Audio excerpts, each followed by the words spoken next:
In terms of the day-to-day operation of the nuclear power plants, our assessment has shown that there will be no measurable radiological impacts in Ireland or on the Irish marine environment. It's unlikely that an accident would cause great harm.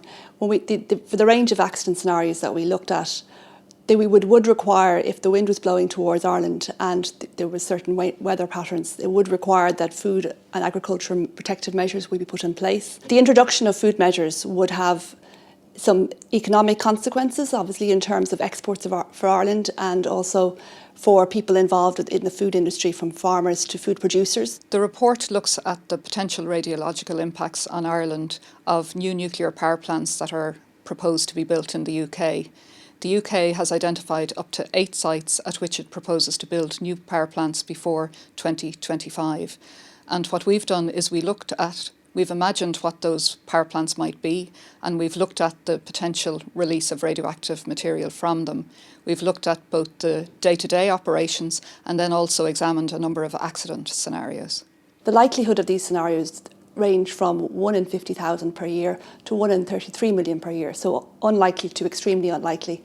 They would be initiated by different sort of events, whether external events, whether it's aircraft crashes or earthquakes, and also if something went wrong inside the nuclear power plant that led to a breach of the containment, a loss of cooling water or a loss of electrical power.